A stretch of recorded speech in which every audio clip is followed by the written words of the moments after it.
안녕하세요. 제 이름은 안용환이고요. 현재 웨스턴 캐롤라이나 유니버시티의 조교수로 있습니다. 오늘 석 교수님하고 성공적인 프로젝트 수주 및 효율적인 원가 관리에 대해서 간단하게 말씀드리겠습니다.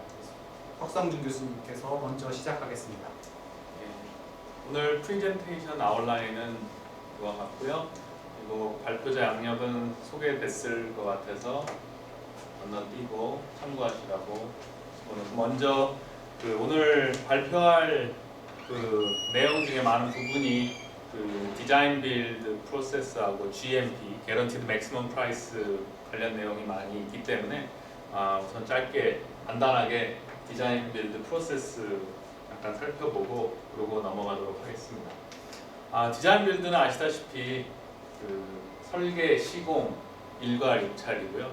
한국에서는 주로 턴키의 개념으로 턴키로 사용되고 있습니다. 여러분, 미국에서는 턴키의 의미는 주로 이제 발주처가 턴키 프로젝트를 한다 그러면은 낙찰자나 설계, 시공, 일괄 입찰자에게 프로젝트 파이낸스까지를 요구하는 경우가 많이 있습니다. 준공 전에는 설계, 시공, 일괄 입찰자는 기성을 받지 못하는 그런 개념이 되고요. 또 일부 발주처는 프로젝트의 부지의 매입까지도 요청하는 경우가 있습니다. 그러면 미국의 디자인 빌드하고 한국의 디자인 빌드는 또 어떻게 다른가 잠깐 말씀을 드리면, 큰 차이점은 주로 낙찰자에 대한 심의 및 선정 방식이 좀 다르다고 할 수 있겠습니다.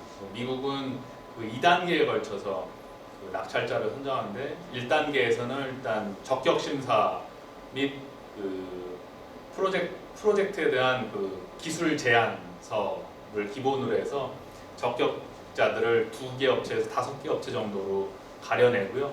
그 2개에서 5개 업체만이 2차 심의에 참여해서 최종 심사를 받게 됩니다.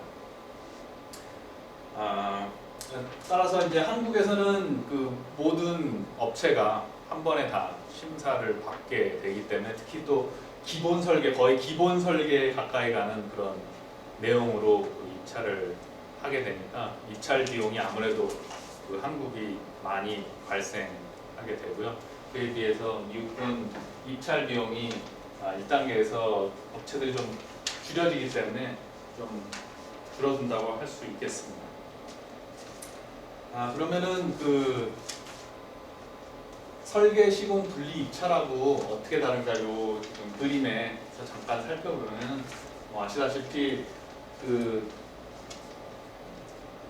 설계, 시공, 분리, 입찰은 설계가 완료된 다음에 시공업체가 입찰을 준비해서 공사 금액을 최저격이 됐건 최저가가 됐건 확정된 다음에 공사를 해나가는 방식이고요. 디자인 빌드는 이에 반해서 아까 잠깐 말씀드렸듯이 기본 계획 또는 조금 진행된 기본 설계나 그 다음에 기술 제안서를 기준으로 해서 업체를 선정하고요. 그 다음에 계약은 기본 설계가 완성되는 시점에, 이전에도 계약은 할 수 있겠습니다만, 주로 기본 설계가 완성되는 시점에 소위 Guaranteed Maximum Price (GMP)로 계약을 하게 됩니다. 그래서 이제 기본 설계를 바탕으로 계약을 하기 때문에 아무래도 발주처와의 관계를 잘 수립을 해야 기본 설계로 바탕으로 해서 계약을 하는 데에서 발생되는 리스크를 어느 정도 좀 줄일 수 있지 않을까, 그렇게 생각이 되는데요. 이게 디자인 빌드를 사용하는 큰 주요 이유를 발주처에게 잘 어필을 해서, 이게 Guaranteed Maximum Price라고 해서 니들이 모든 거를 이 금액 안에서 다 발주처가 요구하는 대로 한다, 그런 개념이 아니라는 것을 좀 잘 주지를 시켜야 되고, 마찬가지로 그 도급자 입장에서도 이게 개런티드 맥시멈 프라이스를 꼭 받아야 될 금액이 아니라 혹시 그 공사 금액이나 프로젝트 금액이 그 절감이 있는 경우에는 그 절감 부분에 대해서 발주처와 그런 이득에 대해서 같이 공유할 수 있는 그런 오픈 마인드를 갖고 서로 윈윈할 수 있는 그런 전략으로 나아가야 될 것 같습니다. 하지만 이제 그런 윈윈 관계 수립이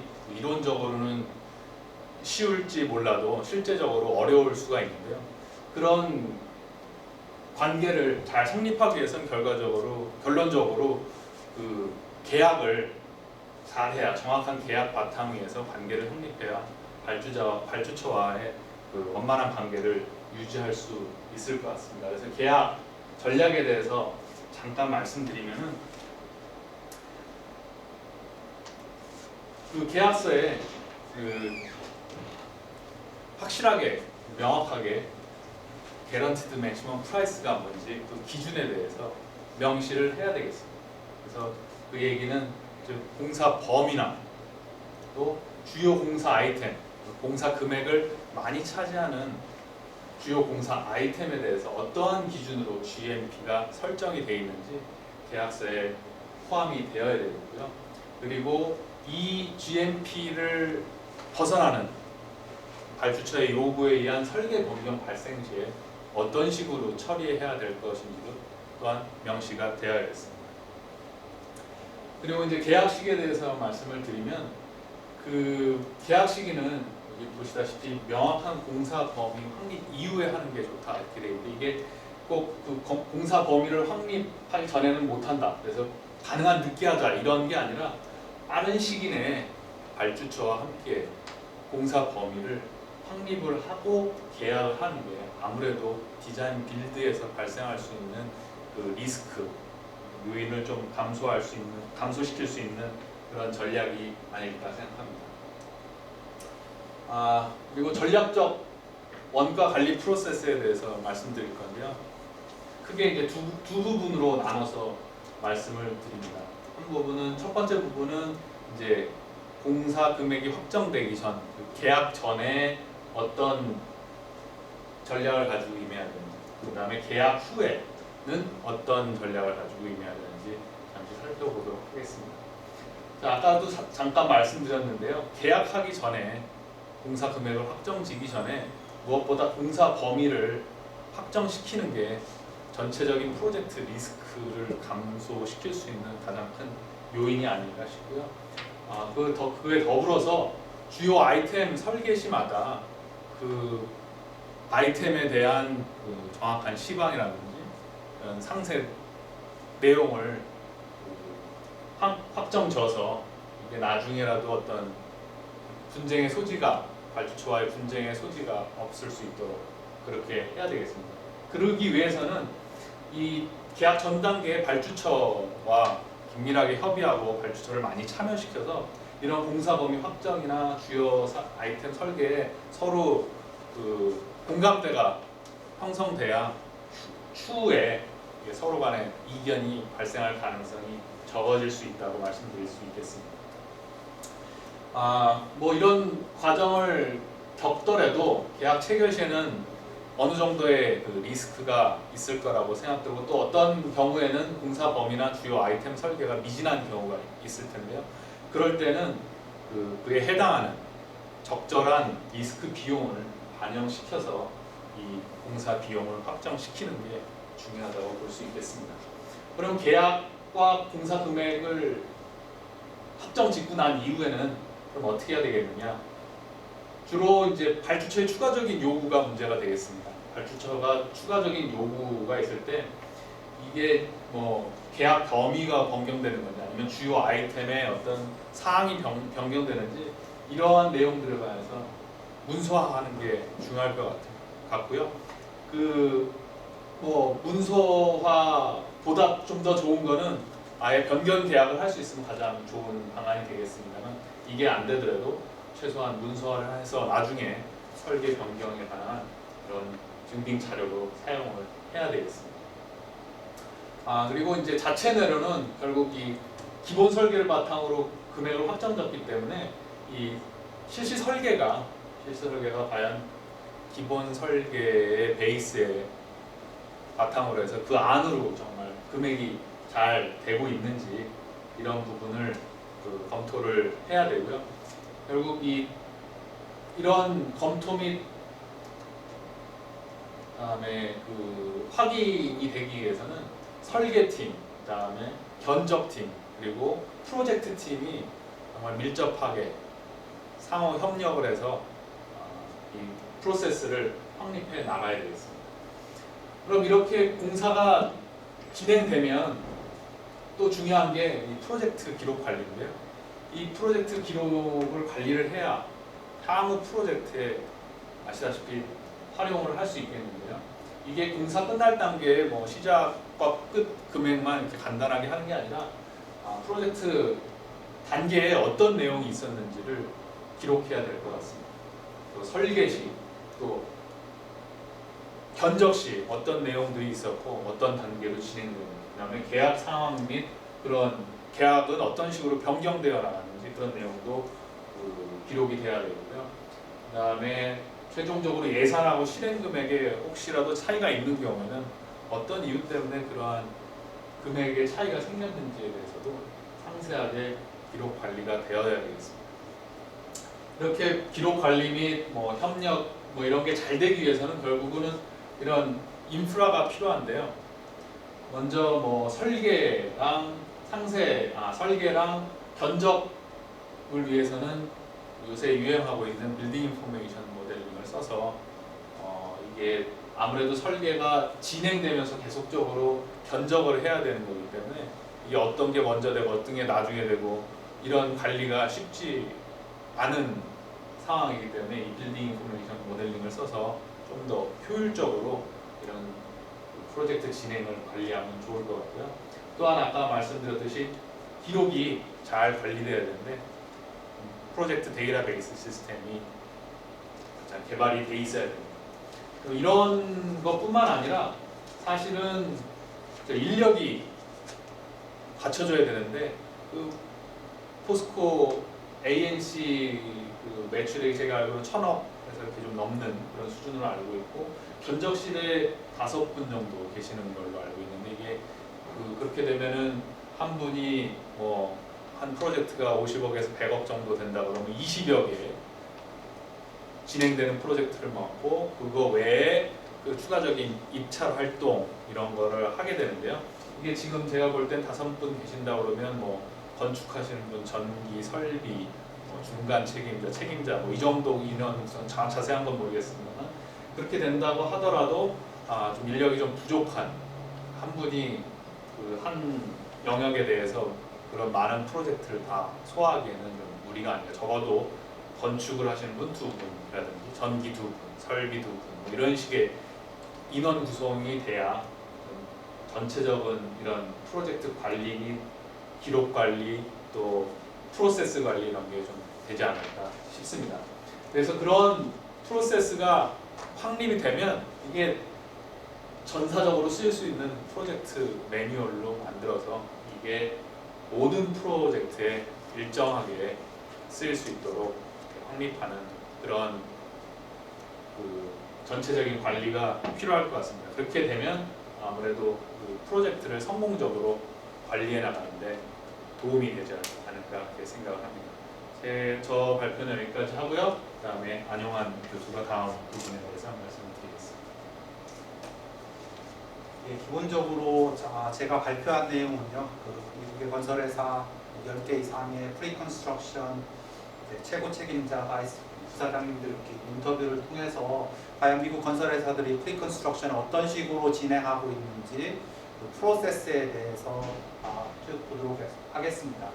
기본적으로 이제 미국 건설회사가 하면 이제 수주 전략을 짜게 되는데 이제 그 수주 전략에는 두 종류로 볼 수 있습니다.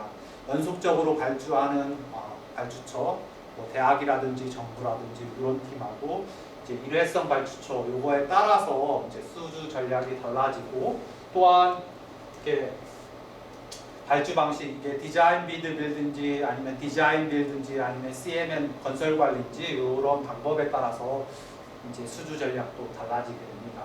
또한 이제 계약 방식에 따라서 이게 일괄 계약 방식인지 아니면 실비 정산인지 아니면 최대 공사비 GMP 방식인지에 따라서 또한 수주 전략이 다르게 영향을 미치고요. 또한 이제 가장 중요하게 생각하는 부분이 어떻게 보면 이제 발주처의 이제 경향입니다. 이 발주처가 의도하고 이 프로젝트를 갖고 의도하는 목적이 무엇인지, 그동안 히스토리를 통해서 발주처가 합리적이고 성공적인 프로젝트를 원하는지 아니면 가격 기준으로 이제 프로젝트를 진행하는지 원하는지에 따라서 이제 수주 전략이 달라지게 되어 있습니다. 여기 이제 뭐 수주 전략인데요. 보면은 이제 발주처의 프로젝트 발주 계획 및 발주 의향서가 나오게 되면 이제 기본적으로 비즈니스 디벨롭먼트 영업팀하고 프리컨스트럭션 팀, 그리고 이 발주처와 발주처의 프로젝트를 많이 진행했던 프로젝트 매니저가 주로 한 팀이 돼서 이제 수주 전략을 짜게 되어 있습니다. 영업팀에서는 뭐 발주처의 성향이라든지 발주처의 관계, 프로젝트 규모, 위치, 발주 방식, 계약 방식, 그리고 회사 인력, 수주 전략 이런 부분들, 수주 가능성을 검토하게 되고요. 프리컨스트럭션 팀에서는 팀을 구성하게 되고 또 의향서 및 발주 방식을 분석하고 기술 제안서, 비용 제안서 이런 부분들을 이제 준비해서 이제 프로젝트를 수주하게 됩니다. 프로젝트 수주 프로세스는 제가 이제 5월 달에 발표했을 때 했듯이 그런 프로세스를 통해서 수주를 하게 되면 이제 기본적으로 디자인 빌드라든지 아니면 CML 리스크 이런 발주 방식에서 프리컨스트럭션 서비스가 가장 중요한 부분인데, 어떻게 보면 발주처에서 이제 디자인 빌드 발주 방식을 원하는 경우가 이 프리컨스트럭션 때문에 발주하는 경우가 많이 있습니다. 그래서 기본적으로 시공사 프리컨스트럭션 팀이 제공해야 되는 부분은 이제 가장 중요한 게 프로젝트 검토, 이제 발주처한테 프로젝트를 검토하게 되고, 또한 다양한 컨설팅, 그리고 또 주기적으로 보고서를 제공해서 발주처와 디자인팀이 적절하고 현명한 결정을 내릴 수 있도록 하는 요소들이 있습니다. 그래서 다양한 종류들을 이제 보고하게 되고요. 어떻게 보면 이 프리컨스트럭션 단계에서 가장 중요한 부분이 가치 분석과 원가 관리입니다.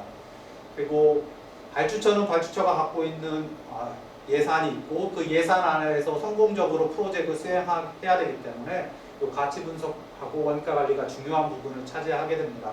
그래서 이 프리컨스트럭션 단계에서 시공사는 이제 밸류 엔지니어링 요소들, 이러한 옵션이 있으니까 디자인 팀이 아니면 발주처가 선택할 제안을 주고요.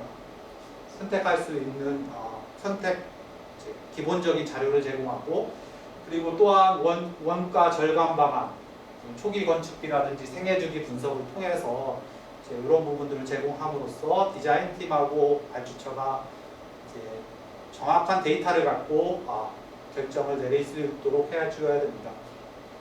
그리고 가장 중요한 물량 산출 및 견적.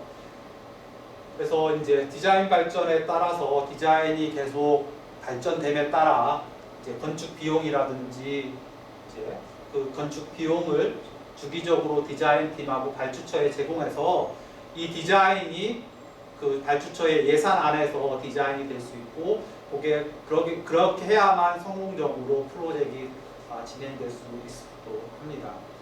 그리고 또한 변경 권고 사항이라든지 제한 견적 가정 등등을 기대치 등을 계속 주기적으로 제공해야 되는 부분들이 있습니다.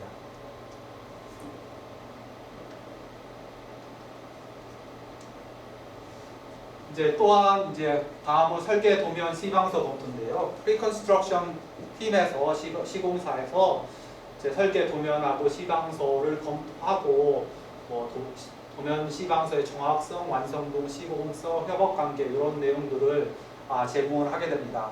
근데 디자인 팀이 계속해서 디자인을 진행하고 기본 계획 아니면 실시 설계 그리고 시방서 작성해서 계속 디자인이 발전돼 감으로써 계속해서 그 프리컨스트럭션 팀에서는 이제 설계팀에게 이제 도면의 문제성이라든지 완성도를 높일 수 있도록 매월 아니면 2주에 한 번씩 계속해서 이제 피드백을 줘야 되는 경우가 있습니다. 또한 요 디자인이 디벨롭됨으로써 이제 프로젝트 스케줄링이 어떻게 될 것인지, 시공 기간이 이제 이게 1년 될 건지 1년 2개월이 될 건지 이렇게 계속해서 매월 제공하는 걸로 계약을 많이 진행하고 있습니다. 이제 마지막으로 가장 중요한 부분 중에 하나인데요. 이 프리컨스트럭션 팀에서 요 하도급 업체 입찰 참가자 자격 심사를 하게 됩니다. 하도급 업체가 중요한 이유는 기본적으로 하도급 업체가 이제 시공 단계에서 프로젝트를 진행을 하기 때문에 이 하도급 업체 선정이 중요한 부분에서 하도급 업체 자격 심사 결과 그리고 리스트를 이제 발주처와 디자인 팀에게 제공하게 됩니다. 또한 이제 가장 중요한 GMP 이제 성능 보증 계약을 준비하게 되는데요. 이제 이렇게 준비하게끔 되어 있습니다. 기본적으로 이제 미국 건설회사의 프리컨스트럭션 팀 구성을 보게 되면 이제 프리컨스트럭션 전체 총괄하는 임원분, 그리고 뭐 회사 규모나 프로젝트에 따라 다르지만 이제 그 하나의 프로젝트를 담당하는 디렉터, 팀장이겠죠. 그리고 그 밑에 각각의 에스티메이터라든지 프리컨스트럭션 매니저가 들어오게 되고요. 또한 전문 설비 견적팀이 있습니다. 기본적으로 건설 공사비에서 전기, 기계, 배관이 큰 비중을 차지하기 때문에 미국의 모든 건설 회사는 요 설비 부분에 견적을 하는 전문 견적팀이 있어서 그 프리컨스트럭션 견적할 때, 물량 산출하고 견적할 때 항상 제공하는 역할을 합니다. 기본적으로 프리컨스트럭션 구성하는 요소 방법에는 약 2가지 종류가 있습니다. 많은 건설회사들이 쓰고 있고요. 미국의 메이저 건설회사인 C 건설회사 방법은 이제 바이스 프레지던트 총괄하시는 부분은 항상 일정하시고요. 현장에서 현장이 마무리되면 현장 인력이 본사의 프리컨스트럭션 팀에 들어와서 다음 프로젝트를 프리컨스트럭션 하게 됩니다. 예를 들어서 포스코 포항제철소 현장에서 공사 마무리하시고 들어오신 분은 다시 포스코 포항제철소 프로젝트가 이제 발주될 의향이 있으면 꼭 이제 프리컨스트럭션 하게 되고요. 다른 S건설회사는 많은 건설회사들은 이제 고정되어 있는 프리컨스트럭션 팀을 위주로 하고 있습니다.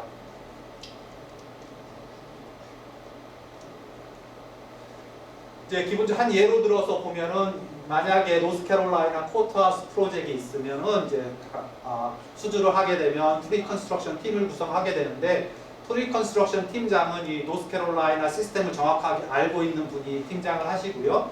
그리고 에스티메이터, 프리컨스트럭션 엔지니어, 매니저들이 들어가고 전문 설비 견적팀, 기계, 전기, 배관 팀이 들어가고, 그리고 법원이라든지 노스캐롤라이나 주정부 프로젝트를 많이 진행한 프로젝트 매니저 한 분이 한 팀이 되어서 이제 프리컨스트럭션을 진행하게 됩니다. 이때 진행할 때 가장 중요한 부분은 많은 물량 산출이라든지 견적은 전문 건설 업체의 도움을 받습니다. 왜냐하면 가장 현재 시장에서 이제 전체 공사비를 계산할 때 전문 건설 업체가 나중에 비드를 하게 되고 그거에 따라서 공사비를 산출하기 때문에 그 도움을 받고요. 이때는 전문 건설 업체가 이제 프리로 이제 보수 없이 정보를 제공하게 됩니다. 이제 전문 건설 업체에서 받게 되면 이제 기본적으로 프리컨스트럭션 팀에서 이제 물량 산출은 기본적으로 다 하고요. 그리고 견적은 기본적으로 이제 설비 중심으로 전기, 배관, 기계는 이제 자체 팀도 하고 전문 건설 업체가 받은 것도 해서 두 개를 비교해서 분석을 해서 이제 가격을 산정하게 됩니다. 또한 이 전문 건설 업체 업황 현황이라든지 자재 가격 변화, ABB 일반 경비 이렇게 다 산정을 해가지고 이제 총 공사비를 확정을 하고 그거에 따라서 요거를 중심으로 해서 이제 GMP도 하고 이렇게 된 가격을 계속해서 이제 발주처와 디자인 팀에 제공하게 됩니다. 기본적인 프로세스는 GMP 계약 시점에 따라서 예비비 산정이 다르고요. 프로젝트에 따라서 발주처에 따라서 이제 2%에서 10% 내로 이제 다르게 이제 산정을 합니다. 또한 가장 중요한 부분은 GMP 계약할 때 건설사의 물량 산출이라든지 원가 산정 기준, 이제 어떤 기준으로 해서 이 산정이 된 산출이 원가 산정이 되었는지를 계약서상에게 명확하게 그리고 클리어하게 이제 명시하는 것이 중요합니다. 또한 만약에 거기에 가정이 있었다면 가정 또한 GMP 프로세스 계약서상에 명시해야 되고요. 예비비 사용 범위라든지 사용 방법 그리고 그런 것도 명확한 기준을 정립해서 이제 GMP 계약에 넣습니다. 또한 발주처 및 설계팀의 설계 변경으로 인한 공사비 변경이라든지 방법이라든지 범위가 바뀌게 되면 어떤 식으로 이 공사비를 변경할 건지 GMP가 끝났을 때 어떤 식으로 할 건지 이런 부분도 정확하게 명시를 해야 되고요. 또한 현장에서 문제될 소지 부분을 미리 파악해서 GMP 계약에 첨부해야 되는데요. 철골 가격이 업다운이 심하면 그런 부분들을 GMP 상에 넣어서 명확하게 해야 됩니다. 한 예로 이제 집안에서 문제가 많이 되면 GMP 할 때 이런 식으로 많이 하더라고요. 집안에 파일이 10개 받으려면 각 파일이 10m라고 하면 10개 하면 100m니까 그 GMP 가격 산출은 100m 기준으로 해서 가격을 산출하고 이 가격이 그 집안 파일이 100m 밑으로 가게 되면 50m인 경우엔 50m만큼을 다시 발주처에 돈을 돌려주고 150m, 200m 갔을 때는 발주처도 더 이제 공사비를 증액시키는 걸로 이런 식으로 해서 각각의 여러 부분들을 각각의 스코프, 워크 패키지를 이런 식으로 GMP 할 때 명확하게 명시합니다. 근데 가장 중요한 게 이제 투명성을 중심으로 윈윈을 목적으로 하고 있고요.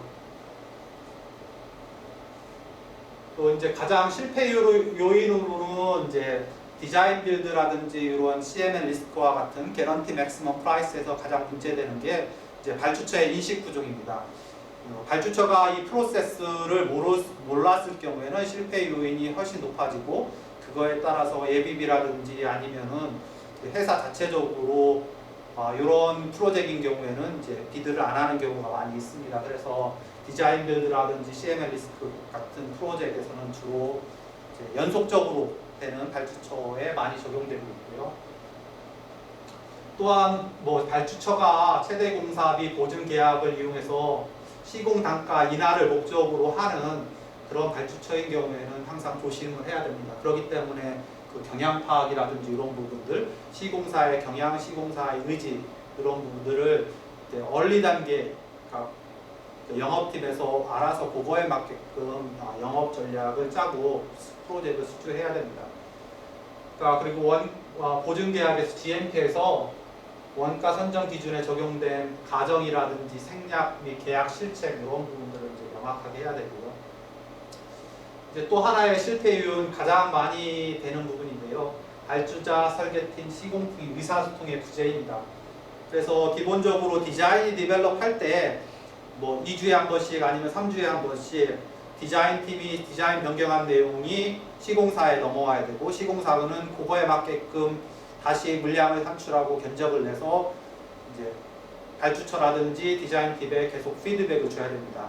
이게 체인지 오더가 됐고 GMP가 확정됐다고 해서 이 프로세스를 늦추고 나중에 오너가 책임져 주겠지, 발주처가 책임져 줄게, 아니면 시공사가 책임져 줄게 하게 되면 이벤츄얼리 문제가 많이 생기고 문제가 생기면 이제 한 달, 두 달 뒤에는 공기라든지 여러 가지 문제점이 많이 생깁니다. 그리고 항상 물량 산출이라든지 공사 원가, 산출 실책이 없도록 준비를 해야 되겠습니다. 그렇기 때문에 어떻게 보면 전문 건설 업체로부터 도움을 받는 거는 이 전문 건설 업체가 나중에 비드를 하기 때문에 어떻게 보면 리스크를 줄일 수 있는 요소로 적용되고 있습니다. 이제 하도급 자재업체 선정 및 시공인데요. 아까 말씀드렸듯이 C건설 업체 같은 경우 현장 인력이 프리컨스트럭션 들어왔기 때문에 프리컨스트럭션 팀에서 전체 공사를 다 프리컨스트럭션이 끝나고 시공 단계로 넘어가면 그 프리컨스트럭션 팀이 이제 하도급 선정이라든지 자재 선정을 하게 됩니다. 그리고 그 팀이 이제 다시 현장으로 나가게 되고요. 그렇기 때문에 이 프리컨스트럭션 단계에서 이미 프로젝트에 대한 리뷰가 다 끝나고 계획이라든지 모든 게 다 서 있기 때문에 바로 현장에서 이제 풀 스피드로 공사를 진행할 수 있는 장점이 있습니다. 그렇지 않고 고정되어 있는 경우에는 요 이제 현장 실제 진행할 프로젝트 팀과 그리고 프리 컨스트럭션 팀이 인수인계 할 수 있도록 워크샵이라든지 이런 제도적으로 이제 프로세스를 만들어서 이 프리 컨스트럭션 할 때 했던 내용이 요 시공 단계에 정확하게 전달될 수 있도록 하는 제도입니다.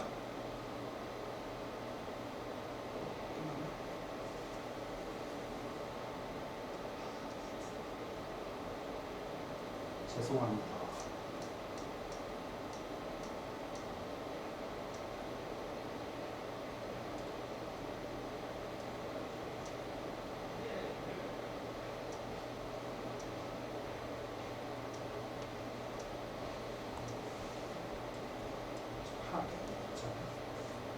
슬라이드 하나.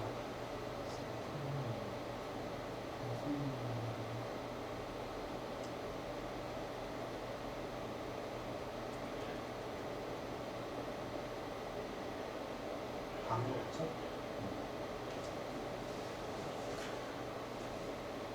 그러면 이걸로 해서 마치는 것으로 하겠습니다. 그리고 뭐 질문 있으시면 뭐 메일로 질문 주시면 성심성의껏 답변할 수 있도록 하겠습니다. 감사합니다.